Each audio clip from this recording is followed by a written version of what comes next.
Dear students, एक बहुत ही important point है जिसपे कि हमें डिस्कस करना जरूरी है। और उस पॉइंट की वजह से कई मैंने देखा है कि बहुत ही अच्छे धुरंधर स्टूडेंट जो टॉपर स्टूडेंट हैं वो भी मात खा जाते हैं। और ये होता है कि वो उनको लग रहा होता है कि हम बहुत अच्छा कर रहे हैं और ट्वेल्थ में उनका जो बोर्ड का रिजल्ट है वो फेलियर आता है और आईआईटी जेई में जेई मेंस में उनकी बहुत अच्छी रैंक आई हुई होती है, लेकिन because they are failed in twelfth class तो उस वजह से उनका सारा मामला चौपट हो जाता है। पॉइंट क्या है कि जैसे ही 10th करके आप 11th क्लास में आते हैं तो 11th से कोचिंग स्टार्ट कर देते हैं और आप ये लिखना भूल जाते हैं कि 12th बोर्ड के एग्जामिनेशंस कैसे लिखे जाते हैं। ठीक है, उसमें फिजिक्स को किस तरह से लिखना है सॉल्यूशन, और केमिस्ट्री और मैथमेटिक्स को किस तरह से हमें वर्कआउट करना होता है, 12th बोर्ड का जो एग्जाम है वो कैसे देना है। तो इस बारे में मैं इंपॉर्टेंट पॉइंट डिस्कस करूंगा, इंपॉर्टेंट चीजें आपको बताऊंगा कि किस तरह से मैनेज करना है, क्योंकि अब खाली 1 महीना बाकी रह गया पढ़ाई का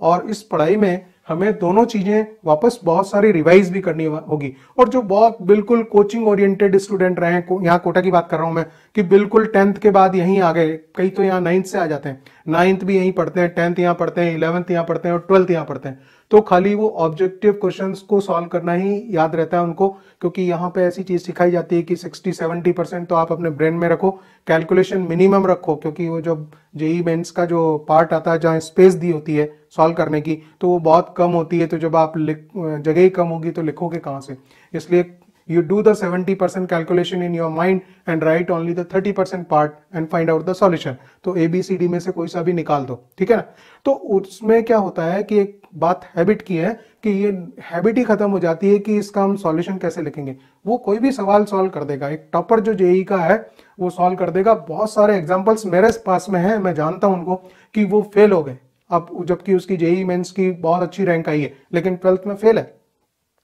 फेल होने का एक ही रीजन है कि वो खाली कोचिंग ओरिएंटेड रहा, कैसे आंसर निकले, बस कैसे आंसर निकले, और ये सारी चीजें गड़बड़ हो जाती हैं। तो देखिए इसी पे हम बात करेंगे और इसको अगर आप सेंसिबली आप 1 महीने तक रहेंगे तो खाली प्रैक्टिस की बात है, सीखने की बात है। अगर आपने सीख लिया, क्योंकि आप जो कर रहे हैं अभी खाली आंसर निकालना सीख रहे हैं, और यदि आपने उस चीज को वर्कआउट कर दिया तो 12th बोर्ड में भी आप अच्छा करेंगे एंड इक्वली जेई मेंस में भी करेंगे, क्योंकि जो बेसिक तैयारी है वो 11th और 12th का एकेडमिक सिलेबस तो सेम ही है, ठीक है ना। और एक को आप बोर्ड ओरिएंटेड पढ़ते हो और दूसरे को आप जेई ओरिएंटेड तैयारी करते हो। तो हमें इसी टॉपिक पे बात करना है, how to manage 12th board and JEE preparation together. दोनों एक साथ हम कैसे उसको मैनेज करें so that we can do the maximum output in 12th board और आप जेई मेंस में भी मैक्सिमम आउटपुट निकाल सके। तो ये मैं मेन पॉइंट डिस्कस करूंगा और बहुत सारी बातें आती हैं इसमें, वो नहीं लेना है, क्योंकि हमें पता है कि खाली एक ही यही पॉइंट है जो कि मेन डिफरेंस क्रिएट करता है। देखिए ये है 12th बोर्ड में जब हम तैयारी करते हैं तो आप जो भी टॉपिक लेंगे, चाहे आप 11th का लें या जैसे अभी 12th का है, 12th की प्रिपरेशन कर रहे हैं तो अब आप खाली 12th के टॉपिक स्टार्ट करोगे, ठीक है ना। तो जो 12th के टॉपिक स्टार्ट करोगे उसमें ध्यान ये रखेंगे कि जो क्वेश्चन है वो जो कोई भी क्वेश्चन है, मैं बात कर रहा हूँ फिजिक्स हो जाए, केमिस्ट्री हो या मैथ्स में, सभी में एक ही फंडा लगता है कि जो स्टार्टिंग है क्वेश्चन की उसको आपको 3 पार्ट में उसमें देना है। क्योंकि जो बोर्ड की कॉपीज जो चेक होती हैं वो भी उसी के अकॉर्डिंग चेक होती हैं, उनमें प्रॉपरली डिस्टिंग्विश किया होता है कि अगर कोई 3 मार्क्स क्वेश्चन है तो इनिशियली जो आप स्टार्टिंग करते हो उसका 1 नंबर होगा, कैलकुलेशन पार्ट में 1 नंबर होगा और फाइनल आंसरिंग पार्ट में 1 नंबर होगा। इस तरह से मार्क्स का डिवीजन होता है, तो हमें उसी के अकॉर्डिंग वर्कआउट करना है। अगर आप वहां कोई चीज कम लिखोगे तो वो 1 नंबर उस पार्ट में से कट जाएगा, दूसरे पार्ट में से फिर कट जाएगा, और आपने खाली आंसर थोड़ा ठीक से लिखा है तो आउट ऑफ 3 आपको 1 ही मिलेगा। तो आप देखिए किस तरह से स्पीडली जो है आपके मार्क्स डिडक्ट होते हैं 12th बोर्ड के। तो देखिए कोई भी 12th का जब बोर्ड का एग्जाम के लिए आप तैयार कर रहे हैं, आज आपने कोई टॉपिक स्टार्ट किया तो उसी टॉपिक को आप जेई मेंस के लिए भी देखोगे, क्योंकि दोनों को अलग अलग नहीं देखना है। ध्यान रखें कि सेम डे अगर आप प्रिपेयर करना स्टार्ट करते हैं कोई टॉपिक तो उसी को बोर्ड के लिए भी तैयार कर लीजिए और जेई के लिए भी उसी दिन आप तैयार कर लीजिए। क्योंकि जैसे ही है तो आपका जेई का देखिए 6 से 20 अप्रैल जो है उसकी डेट आ रही है, तो बहुत एग्जाम की जो डेट कंप्लीट होगी आपकी 12th बोर्ड और उसमें बहुत ज्यादा गैप नहीं होगा, 10-12 दिन का जो भी गैप होगा तो वो बहुत ज्यादा नहीं माना जाता। यहीं पे आपको तैयारी उसकी भी रखनी पड़ेगी, जेई मेंस की भी रखने की पड़ेगी और साथ ही साथ आपको बोर्ड की भी तैयारी करनी पड़ेगी। तो देखिए बोर्ड का जब कोई क्वेश्चन अटेम्प्ट करते हैं आप तो इस तरह से करेंगे कि इनिशियल स्टार्टिंग होती है क्वेश्चन की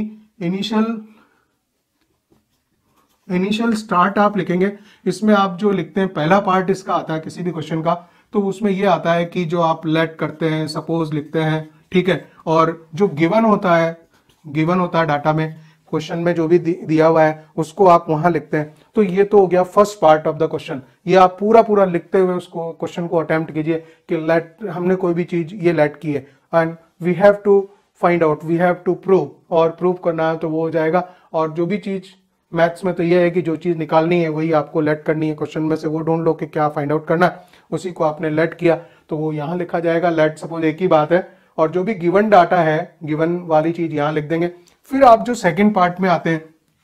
तो हो सकता है डायग्राम बनाना पड़े आपको, डायग्राम, ग्राफ है ना, या कुछ भी हो सकता है, तो उसका इनिशियली छोटा सा स्केच भी बना सकते हो, तो वो क्वेश्चन का आप बनाओगे तो यहां बनाओगे, ठीक है ना। इसके बाद में तीसरा पार्ट आता है कैलकुलेशन पार्ट। अब कैलकुलेशन में भी ध्यान रखिए कि सिस्टेमेटिक ऑर्डर में लिखिए सारी बातें।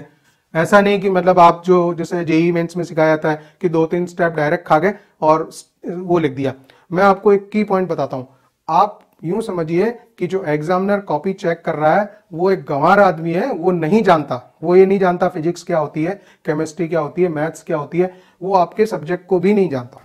तो उसको हम एक बिल्कुल जो इलिटरेट आदमी है उसको हम कैसे समझाएंगे कि हमने ये लिखा, इसके बाद हमने दूसरी स्टेप कैसे लिखी, इसके बाद हमने तीसरी स्टेप कैसे लिखी, तो ये चीज समझाते हुए हम आगे बढ़ेंगे। उसको आप ऐसे समझा दीजिए कि जैसे कोई वो हिस्ट्री का आदमी हो, उसको नहीं पता मैथ्स क्या होती है, तो भी हम उसको सवाल को इस तरह से सॉल्व करेंगे, उसको समझाएंगे देखो भैया पहला स्टेप ये लिखा, इसी वजह से अब सेकंड स्टेप ये आ रहा है, इसकी वजह से थर्ड स्टेप ये आ रहा है, और चौथा ये आ रहा है, तो हमने आंसर ये निकाल दिया है, ठीक है ना। तो हर चीज को आप लिखते हुए उसको आगे बढ़ाइए। और ये कैलकुलेशन रहेगी, इसमें भी ध्यान रखिए सिस्टेमेटिक चलना पड़ेगा, है ना। और फिर आप जो है फाइनली जब आप आंसर वाले पार्ट में आएंगे तो आंसर में भी फाइनल लिखें कि सो दैट जो आपने चीज लेट की थी, so this is the final answer, और इस तरह से उसको एक लाइन में करके, और जो भी विद द यूनिट्स और सारी चीजें लिखते हुए उसको थोड़ा सा बोल्ड करते हुए यदि आप लिखते हैं, तो मैं कह रहा हूं कि ये जो 4 स्टेप्स होती हैं इनमें आपको 100% मार्क्स मिलने वाले हैं, क्योंकि इसी तरह से जाना पड़ेगा। अब बोले कि हम भूल गए,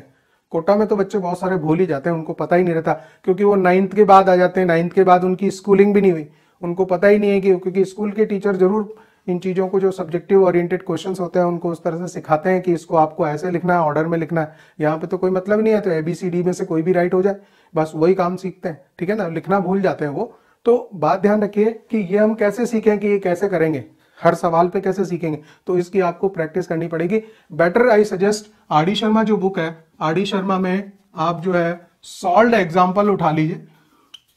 सॉल्व्ड एग्जाम्पल्स ले लीजिए, ठीक है, और बहुत स्पीडली जो है आप यहां से सीख जाओगे कि हमें किस तरह से उस कोई जो पर्टिकुलर क्वेश्चन है उसको कैसे अटेम्प्ट लेना है, उसमें क्या लैंग्वेज यूज करनी है, ठीक है ना। तो वो लैंग्वेज और अटेम्प्ट करने का जो तरीका है ये इसी ऑर्डर में जाएगा, तो आपको 12th में जो है 100% मार्क्स देगा, ठीक है। अब बात करते हैं दूसरी, कि मान लीजिए ये वाली चीज आपने सीख ली, आज सुबह में ये वाला चीज पढ़ा और 12th बोर्ड के हिसाब से, अब आप जाते हो कि उसी चैप्टर को मैं जेई ओरिएंटेड भी थोड़ा तैयार कर लूं, तो आप उसकी जेई के आपके एक्सरसाइज शीट उठाइए, नोट्स उठाइए, ठीक है ना, और उसमें भी ध्यान रखिए कि आप उसके कुछ क्वेश्चंस की उनकी प्रैक्टिस कर डालिए साथ ही साथ। तो क्या होगा कि सेम डे में आपकी पूरी चीजें कंप्लीट हो गई, वो आपने उसको बोर्ड लेवल पे तैयार कर लिया, आप ये भी सीख गए। RD शर्मा वगैरह बुक है, या जो भी टेक्स्ट बुक्स और भी जो चलती हैं उनमें जो सॉल्व्ड एग्जांपल्स होते हैं स्पेशली, वो आपको ये सिखा देंगे कि कैसे क्वेश्चन को के सॉल्यूशन को लिखना है, ठीक है। वो जब सीख जाए तो फिर आप आइए उसी दिन, ध्यान रखें उसी दिन, कि जेई मेंस का जो है, मेंस के लिए, जेई के लिए जो प्रिपरेशन कर रहे हैं उसमें उस क्वेश्चन के जो है एक्स्ट्रा क्वेश्चंस की प्रैक्टिस कीजिए, क्योंकि आप थ्योरी पढ़ के ही आपने ये सारे क्वेश्चंस किए 12th बोर्ड के, ठीक है। तो उसका जो थ्योरी वाला पार्ट है चैप्टर का कवर कर चुके। अब हम जानना चाह रहे हैं कि जेई प्रिपरेशन में उसमें है, तो आपने इसका भी टाइमिंग जो है वो मैं सब आपके ऊपर डालता हूँ कि आप वो कैसे सेट करते हो, कितना टाइम उसके लिए देते हो, तो वो आप लेके और उसी दिन जो है जेई ओरिएंटेड क्वेश्चंस भी करके उस चैप्टर को फिनिश कर दीजिए, ठीक है ना। और साइमल्टेनियसली आप ये तीनों सब्जेक्ट्स में आपको करना पड़ेगा, फिजिक्स में, केमिस्ट्री और मैथ्स में, तीनों में इसी तरह से करेंगे तो ये मेरा मानना है कि इस तरह से अगर आप जाएंगे so you will get the maximum output in both, 12th board में भी और जेई मेंस में भी, दोनों में जो है आपको मैक्सिमम आउटपुट मिलेगा। इसी तरह से ध्यान रखते हुए, क्योंकि क्या होता है ना बच्चे, आप ध्यान रखिए कि ये भूल जाते हैं, आप ये भूल जाते हैं धीरे धीरे। कई यहाँ पे बच्चे जो है बहुत ज्यादा वो होशियार बनते हैं, वो सोचते हैं कि वो तो, क्योंकि उसको यहाँ पे वो इंस्टीट्यूट टॉपर में दिखा रहा होता है, अंडर 50 चल रहा है, अंडर 10 चल रहा है, अंडर 10 चल रहा है, लेकिन 12th बोर्ड में फेल हो गया। क्यों हो गया? वो इसलिए हो गया क्योंकि वो भूल गया कि मेरे को क्वेश्चन कैसे लिखना है। उसने सोचा जब मेरे, हम तो जेई में, हम तो अंडर 10 चल रहे हैं वहां पे इंस्टीट्यूट में, ठीक है ना, तो हम तो कर ही डालेंगे सब कुछ। तो वो क्या होता है, ओवर कॉन्फिडेंस जो है वो उसको गिरा देता है, और 12th बोर्ड का जब रिजल्ट आता है कि तो सब एक सब्जेक्ट में किसी में फेल हो गए, तो पूरा सारा कचरा हो जाता है उसका, ठीक है ना, सब बेकार हो जाती है। इसको सेंसिबली ध्यान रखना है और ऐसे ही करना है जैसे मैं बता रहा हूं, तो आपको मैक्सिमम आउटपुट मिलेगा और आप अच्छे से इन चीज़ों को करेंगे। तो मेरी बेस्ट विशेष है आपके साथ में, 1 महीना आपके पास में है, आप उनको चीज़ों को अच्छे से अच्छे करो, मैनेज करो। मैनेज वर्ड इसीलिए लिखा है कि वो आपके ऊपर डिपेंड करता है, मैनेजमेंट क्या करना है, कैसे करना है, वो आपको डिसाइड करना है। मैंने इंपॉर्टेंट पॉइंट आपको बताया कि ये चीज़ जो है ये गलती कर सकती है, बहुत बड़ा नुकसान आपको करा सकती है, ठीक है ना। इसमें ज़्यादा होशियार बच्चे ज़्यादा मरते हैं, जो टॉपर टाइप के रहते हैं ना, अंडर 10 चल रही रैंक, अंडर 50 चल रही है इंस्टीट्यूट में, और वो सब कुछ करना जानता है, और वो 12th बोर्ड में फेल हो जाता है। तो ये वाली चीज़ को आप ध्यान रखें, ये गलती आपसे नहीं हो। आपके पास में पूरा पूरा टाइम है चीज़ों को सीखने का, करने का, मैनेज करने का, right. So best wishes from my self.